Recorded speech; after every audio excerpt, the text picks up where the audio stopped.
இயேசு கிறிஸ்துவின் இனிய நாமத்தில் வாழ்த்துக்கள். நாளிலும் யோவான் எழுதின சுவிசேஷம் 18வது அதிகாரம் 1ஆம் வசனத்திலிருந்து 19வது வசனம் வரையிலும் கற்றுக்கொள்ளலாம்.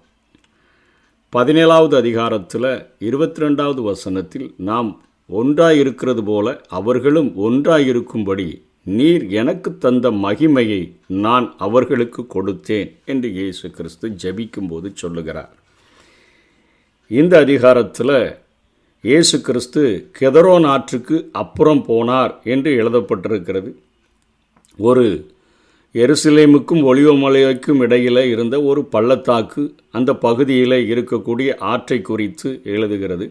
அதற்கு அருகில் ஒரு தோட்டம், அது நாம் மத்தேயு 26:36 பார்க்கிறோம். கெத்சமனே தோட்டம் என்று சொல்லி, ஒலிவ எண்ணெய் பிழியப்படும் ஆலை என்று சொல்லி அதற்கு அர்த்தம். அந்த இடத்திற்கு அவர் போகிறார்.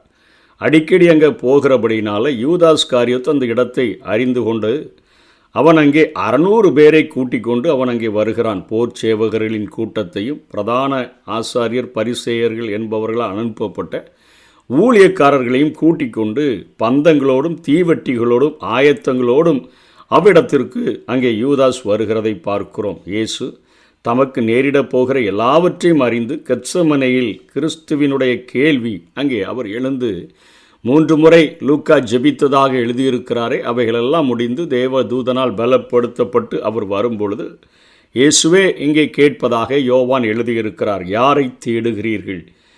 பெரும் படையின் நடுவிலிருந்து ஒரு சத்தம் வருகிறது. பதில், நசரனாகிய இயேசுவை என்று சொல்லி அவர்கள் சொல்லுகிறார்கள்.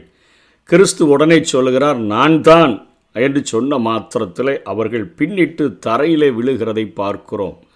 ஒரு ஜெபித்துவிட்டு வருகிற ஒரு இயேசு கிறிஸ்து தன்னுடைய தெய்வத்துவத்தை அங்கே வெளிப்படுத்தி காட்டும் பொழுது 600 பேரும் அங்கே கிட்டத்தட்ட 600 பேரும் தரையில் விழுந்து கிடக்கிறதை நாம் பார்க்கிறோம்.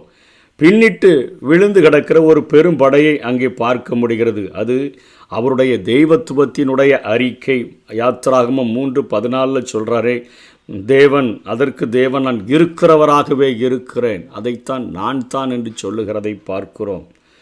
கெத்சமனையில் பெருமூச்சு நிறைந்த வேண்டுதலுக்கு பின்பு நிகழ்ந்த ஒரு காரியமாக இது இருக்கிறது. பிதாவிடம் தம்மோடுள்ள ஐக்கியத்தை கூடுமானால் விலக்கி கொள்ள வேண்டிக் கொண்டு பாடுகளின் பாத்திரத்தை பெற்றுக்கொண்டு வருகிற வேளையில் இந்த காரியமானது நடக்கிறது. பாவத்தை சுமக்க திணறிய அவரிடமிருந்து வெளிப்பட்ட ஒரு சிறிய அறிக்கை தூறல் தான் இது. பின்பு தனது தெய்வத்தன்மையை முழுவதும் தனக்குள்ளாக அடக்கி கொண்டு, சரீரத்திற்குள்ளாக அடக்கி கொண்டு மறுபடியும் ஆண்டவர் அவர்களை பார்த்து கேட்கிறார், யாரை தேடுகிறீர்கள்? பதில் திரும்பவும் வருகிறது, நசரனாகிய இயேசுவை. நான் தான் என்று சொன்னேனே, என்னை தேடுகிறதுண்டானால் இவர்களை போக விடுங்கள் என்று சொல்லி தப்பித்து கொள்ளுகிறதற்கு அவர் எந்த முயற்சியும் எடுக்கவில்லை என்பதை இங்கே பார்க்கிறோம்.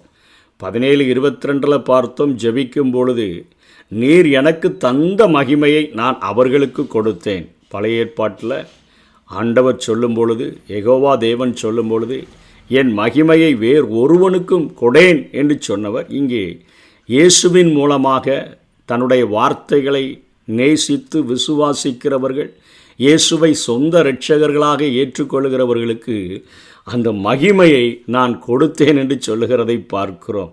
இன்றைக்கு போகிற சீஷர்களுக்கு அந்த மகிமையை அவர் கொடுத்த காரியங்களை குறித்து நாம் பார்க்கிறோம்.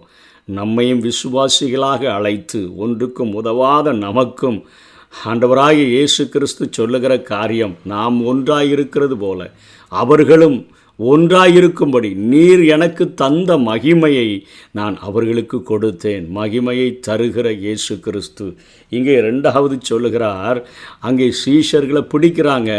சீஷர்களை பிடிக்கும் பொழுது ஆண்டவர் சொல்லுகிறார், என்னை தேடுகிறதுண்டானால் இவர்களை போக விடுங்கள். அதற்குள்ள பேதுரு அப்படியே கைகளில் இருக்கக்கூடிய ஒரு கத்தியை எடுத்து அங்கே ஒரு பிரதான ஆசாரியன் அவருடைய வேலைக்காரனாகிய மல்கூசின் காதை வெட்டுகிறான்.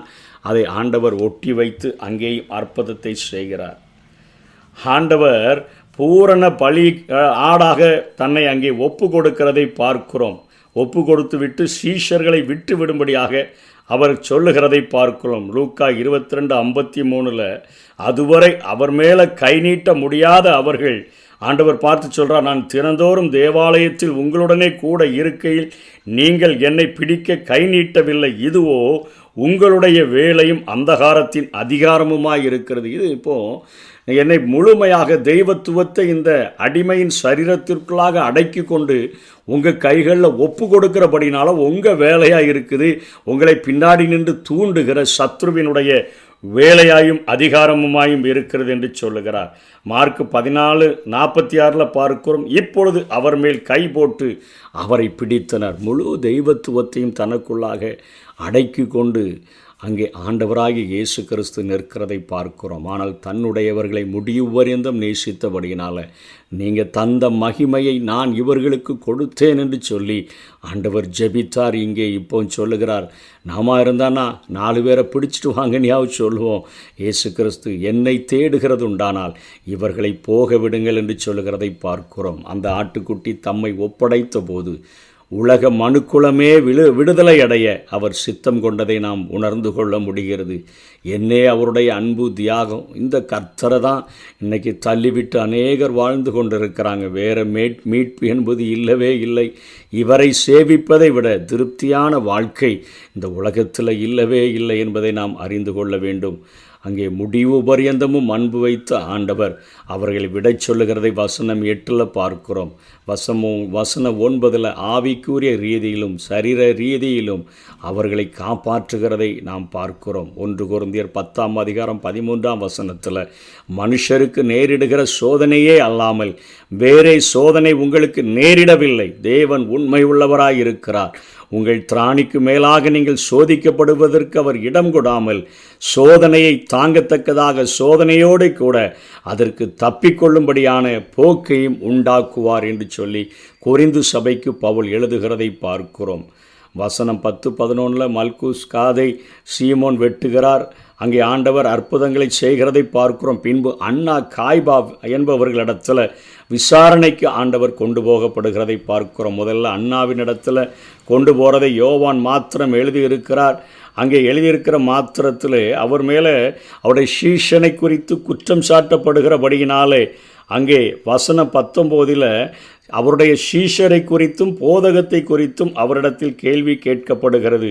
ஆண்டவர் அங்கே ஆசைப்படுகிறார். அவர்களுடைய சட்டத்திட்டத்தின்படி சாட்சிகளை வைத்து விசாரணை நடக்க வேண்டும் என்று நினைக்கிறார். அங்கே யோவான் பேதுருவை கூட்டிக் கொண்டு அந்த சனகரீம் சங்கத்திற்கு முன்பாக கொண்டு செல்கிறதற்கு முன்பு அண்ணா வீட்டிற்கு எடுத்து சென்றிருக்கிறார்களே, அங்கே உள்ளே போகிறார்கள்.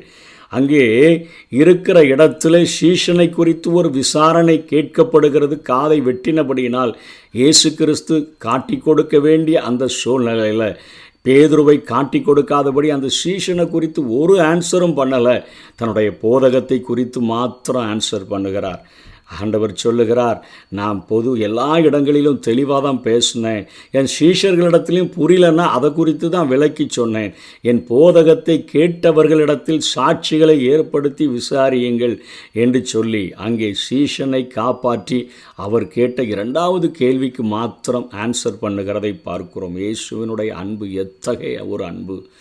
என் பிதா தந்த அதே மகிமையை ஓடி போகிறவர்கள் என்று தெரிந்தும் கூட, மறுதளிக்கப் போகிறவர்கள் என்று தெரிந்தும் கூட அதே மகிமையை நான் இவர்களுக்கு கொடுத்தேன் என்று சொன்ன ஆண்டவர் அங்கே கெத்சமனே தோட்டத்தில் இவரோடு கூட சேர்ந்து சீஷர்களை பிடிக்கும் பொழுது முடிவு பரியந்தமும் அன்பது வைத்தபடியினாலே என்னை தேடுகிறதுண்டானால் இவர்களையும் போக விடுங்கள் என்று சொல்லி அவர்களை அனுப்பிவிட்ட ஒரு ஆண்டவர் இங்கே சீஷனை குறித்து, காதை வெட்டின சீஷனை குறித்து விசாரணையில் கேள்வி கேட்கும் பொழுது அந்த கேள்விக்கு ஆன்சர் சொல்லாமல் அதிலிருந்து அப்படியே ஸ்கிட் பண்ணிட்டு போதகத்தை குறித்து விசாரித்தாரே அதற்கு மாத்திரம் பதில் சொல்லுகிறதை பார்க்கிறோம். நமக்காக தெய்வத்துவம் முழுவதையும் தனக்குள்ளாக அடக்கி கொண்டு ஒரு பஸ்கா ஆட்டை போல பலியிடுகிறதற்கு தன்னை முழுமையாய் ஒப்பு கொடுத்த அந்த இரட்சகரை ஏற்றுக்கொள்ளாமல் வேறு யாரை நாம் தொழுது கொள்ளப் போகிறோம்?